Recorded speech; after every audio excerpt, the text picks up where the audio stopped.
कोई ऐसी परीक्षा बाकी नहीं है बिहार में या देश में जहां से पेपर लीक आउट नहीं हुआ है। एक परीक्षा को बार-बार संचालित करना पड़ रहा है, कहीं पीटी का पेपर आउट हो जाता है, कहीं मेंस का पेपर आउट हो जाता है। किसी व्यक्ति की गिरफ्तारी से क्या रुक जाएगा? क्योंकि इसके पहले जब आप 66वीं पेपर लीक हुआ था बीपीएससी, उस समय भी काफ़ी चीज़ें हुई थी, लेकिन बात प्रमाण के तौर पर सामने नहीं आया। एक और आईएएस अधिकारी का नाम आया था, पर उस पर कोई विशेष कार्रवाई नहीं हुई। उनकी भी संलिप्तता की जांच अगर होती तो फिर कई चीजें सामने आती।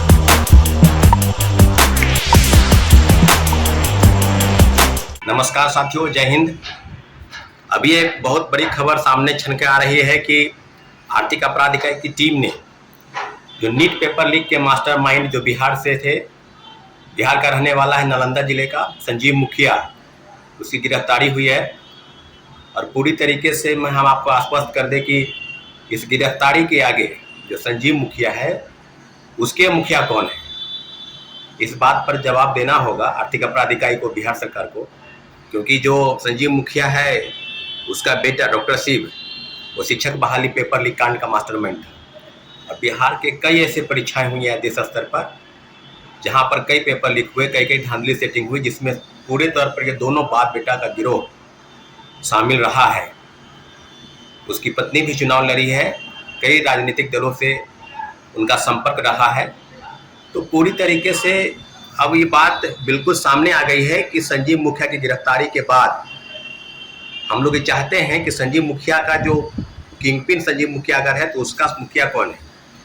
क्योंकि बिना शिक्षक बहाली में जो TRE-2 के या TRE-3 के जो पेपर लीक हुए, वो दोनों मामलों में जब जांच चल रही थी TRE-3 के हजारीबाग की जांच से जो पेपर आउट हुआ, उसके बाद यह स्पष्ट हुआ था कि बिहार में संजीव मुखिया और उसका बेटा जो है इस तरह का पेपर लीक में गिरोह में शामिल रहा है। कई लोगों का नाम सामने आया था, विजेंद्र गुप्ता से लेकर और कई लोग।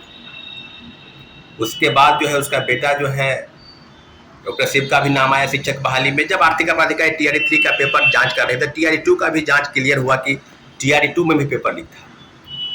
और आज नीट का पेपर लीक जो है मास्टरमाइंड वो गिरफ्तार हुआ है।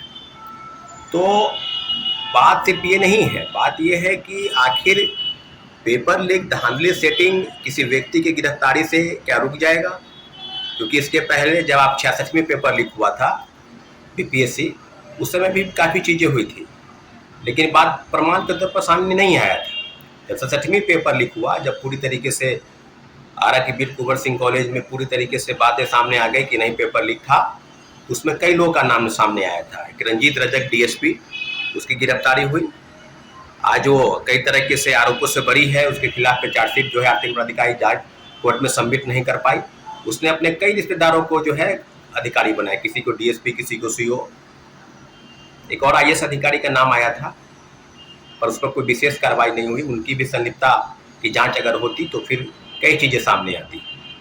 लेकिन हम लोग का स्पष्ट मानना है कि किसी व्यक्ति की गिरफ्तारी नहीं, पूरी तरीके से जो BPSC है या जो संस्था है, बिहार की कई संस्था है, चाहे बिहार लोक सेवा आयोग के अलावा बिहार पुलिस अवर सेवा आयोग, बिहार कर्मचारी चयन आयोग या CSBC जो केंद्रीय पुलिस चयन परिषद है, जो सिपाही भर्ती करती है कांस्टेबल की, वो भर्ती, सब में बड़े से बड़े लोग, बड़े से बड़ा गिरोह जो है वो शामिल है।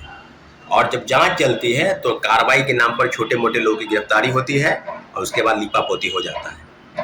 तो पूरी तरीके से अब आर्थिक अपराध इकाई को चाहिए कि राज्य सरकार से बिल्कुल वो आश्वासन ले, राज्य सरकार से बात करें, क्योंकि इसमें कई लोगों का नाम सामने आएगा। बिना राजनीतिक दलों के, राजनीतिक नेताओं के सहयोग से, उनके संलिप्तता से कोई बड़ा काम, बड़ा कारनामा नहीं हो सकता है।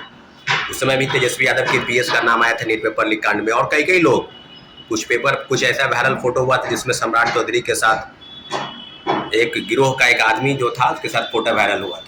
तो सब विषयों की जांच होनी चाहिए, सिर्फ संजीव मुखिया ही क्यों, क्योंकि कई लोग हैं। संजीव मुखिया तो मात्र एक प्यादा है।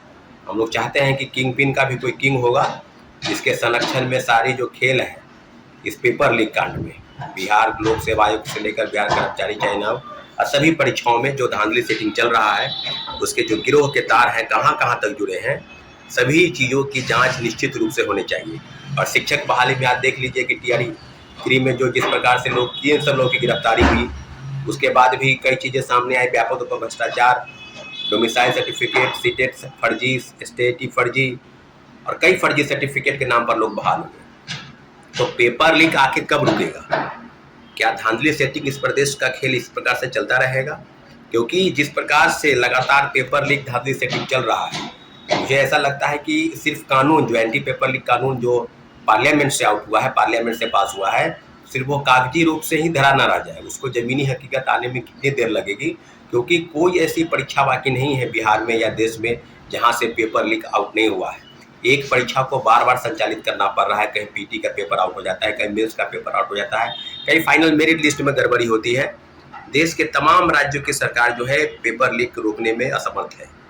तो मुझे लगता है कि आर्थिक अपराध इकाई संजीव मुखिया के साथ और इसके साथ किन किन लोगों के नेक्सस जुड़े हैं, क्योंकि ये सिंडिकेट रैकेट आज से नहीं, ग्रुप बी स्तर के नौकरी करने वाला संजीव मुखिया इतने बड़े पेपर लीक और कई कई परीक्षाओं के धांधली सेटिंग में संलिप्त रहा है, इसकी जांच तो होनी चाहिए। और उसके किस पॉलिटिकल पार्टी से उसके संरक्षण प्राप्त है, इसकी भी जांच होनी चाहिए। क्योंकि सिर्फ मामले को दफा दफा करना छोटे मोटे कार्रवाई के नाम पर ये हम लोग सहन नहीं करेंगे। इसलिए हम लोग चाहते हैं कि संजीव मुखिया के साथ साथ और भी जितने लोग हैं, बड़े से बड़े लोग क्यों ना हो, उनकी संलिप्तता अगर जांच हो जाए, अगर क्लियर हो जाता है तो निश्चित रूप से उस पर कार्रवाई की आवश्यकता है। इसलिए हम लोग मांग करते हैं बिहार सरकार से कि संजीव मुखिया के साथ, संजीव मुखिया का भी मुखिया कौन है, उसका किंग पिन अगर संजीव मुखिया है कई परीक्षाओं पेपर लिख के, तो उसका भी किंग कौन है, इसके सारे बिंदुओं की जांच होनी चाहिए। और निश्चित रूप से अगर जांच होती है तो सारे पेपर लीक धांधली सेटिंग कहीं नहीं कहीं उसमें कमी आएगी, निश्चित रूप से इस पर कार्रवाई होगी। इसलिए हम बिहार सरकार से मांग करते हैं कि एक जो है जांच है, उसकी जांच को आगे बढ़ाया जाए और सारे मामलों की तहकीकात की जाए। साथियों, धन्यवाद।